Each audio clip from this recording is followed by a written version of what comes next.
तो जुड़े रहिए हमसे वीडियो के अंत तक। महाराणा कुंभा का शासनकाल 1433 से 1468 ईस्वी तक था। महाराणा कुंभा का राज्याभिषेक 1433 में हुआ। इनके पिता महाराणा मोकल तथा माता सौभाग्य देवी थी। इन्होंने अपनी युद्धकालीन और सांस्कृतिक उपलब्धियों द्वारा मेवाड़ के गौरव को पराकाष्ठा पर पहुंचा दिया। शासक बनने के समय कुंभा के सामने अनेक आंतरिक और बाह्य कठिनाइयाँ आईं। चाचा और मेरा नामक सरदारों ने इनके पिता की हत्या कर मेवाड़ पर अधिकार करने का प्रयास किया। इस कारण मेवाड़ी सरदार दो भागों में विभाजित हो गए।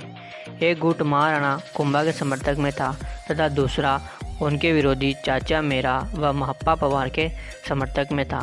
कुंभा द्वारा रणमल व राघवदेव के नेतृत्व में भेजी गई सेना ने शीघ्र ही विरोधियों का दमन कर दिया। चाचा मेरा युद्ध में अपने समर्थकों के साथ मारे गए। मेवाड़ और मालवा दोनों एक दूसरे के पड़ोसी राज्य थे और यह के शासक अपने अपने राज्यों की सीमाओं का विस्तार करना चाहते थे। इस कारण दोनों राज्यों के बीच संघर्ष हो गया। इस संघर्ष का कारण मालवा का सुल्तान था।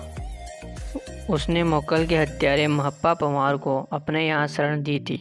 महाराणा कुंभा ने जब सुल्तान महमूद खिलजी को पत्र लिखकर महप्पा की मांग की, जिसे सुल्तान ने अस्वीकार कर दिया, तब महाराणा कुंभा ने मालवा पर आक्रमण करने का फैसला लिया।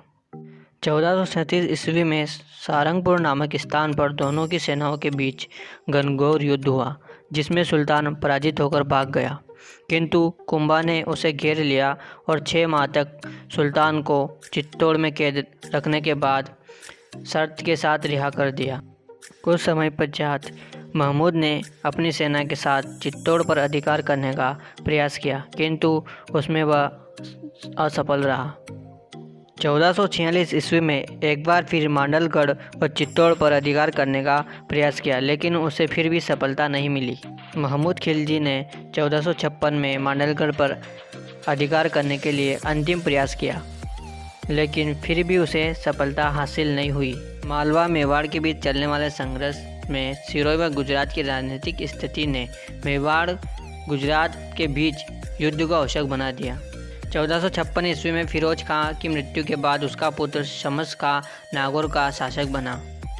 फिरोज खां के छोटे भाई मुजाहिद्दीन खां ने शमस खां को पराजित कर नागौर पर अपना अधिकार कर लिया। तब कुंभा ने शमस खां की सहायता कर उसे नागौर पुनः दिला दिया, लेकिन शमस खां ने कुंभा की शर्त के विपरीत नागौर के किले की मरम्मत करवानी प्रारंभ कर दी, जिससे कुंभा नाराज होकर नागौर पर आक्रमण कर दिया।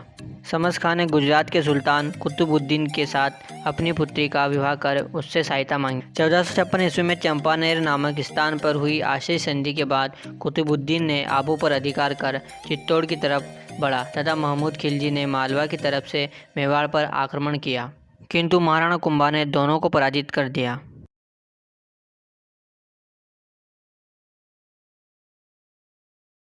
महाराणा कुंभा वीर योद्धा ही नहीं अपितु कला प्रेमी और विद्या अनुरागी शासक भी थे। इसी कारण इन्हें युद्ध में स्थिर बुद्धि कहा गया है। इन्हें वेद पुराण आदि का भी ज्ञान था। कुंभा ही नहीं बल्कि इनकी पुत्री रमाबाई को भी संगीत प्रेमी होने के कारण वागीश्वरी कहा जाता है। इतिहासकारों के अनुसार मेवाड़ के कुल 84 किलों में से अकेले महाराणा कुंभा ने 32 दुर्गों का निर्माण करवाया। 1452 ईस्वी में प्राचीन अचलगढ़ दुर्ग का पुनर्निर्माण महाराणा कुंभा ने ही करवाया था।